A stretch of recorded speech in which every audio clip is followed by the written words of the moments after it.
हरियाणा के सोनीपत जिले के पुरखास गांव के एक जाट परिवार में जन्मी चरित्र चूड़ामणि खद्दर धारिणी महासाध्वी श्री मथुरा देवी जी महाराज का चतुर्मास एक बार पंजाब के मलेरकोटला में हुआ। चतुर्मास प्रगति पर था। पर्यूषण पर्व के दिन निकट थे। साध्वी जी एक दिन मलेरकोटला के नवाब से मिली और कहा, नवाब साहब, हमारे पर्व निकट हैं जो अहिंसा के प्रतीक हैं। मैं चाहती हूं आप इन दिनों में शहर में शराब मांस पर प्रतिबंध लगाएं और समय भी इन 8 दिनों में इसका सेवन ना करें। नवाब मांस खाने में पाप नहीं समझता था। उसने महाराज श्री के प्रस्ताव को अस्वीकार कर दिया। रात्रि हुई। उस दिन नवाब सो ना सका। बहुत देर तक सैया पर पड़ा रहा, करवटें बदलता रहा। वह बड़ा बेचैन था।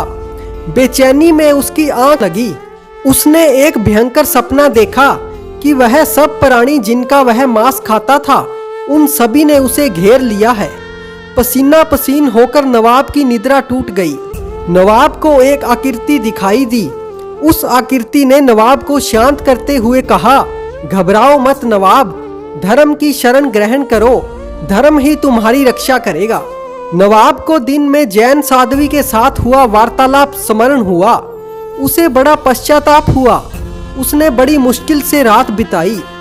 सुबह बेगम के साथ महाराज श्री के चरणों में पहुंचा, शीश झुकाया। वह बीते दिन की अपनी गलती के लिए माफी मांगने लगा। महाराज श्री ने कहा, नवाब, आप शासक हैं। यदि आप शराब मांस का त्याग करोगे तो जनता पर आपका प्रभाव पड़ेगा। अहिंसा ही सबसे बड़ा धर्म है। संसार की सभी परंपराओं में अहिंसा को सर्वोच्च स्थान मिला है। आप इसका पालन कीजिए। महाराज श्री के उपदेश से नवाब बहुत प्रभावित हुआ। उसने आजीवन शराब मांस का त्याग कर दिया। महाराज श्री का संकल्प पूरा हुआ। 8 दिन तक नगर में शराब मांस बेचने व खरीदने और खाने पर पूर्ण प्रतिबंध घोषित हुआ। अहिंसा की शीतल फुहार से पूरा मलेरकोटला नहा उठा।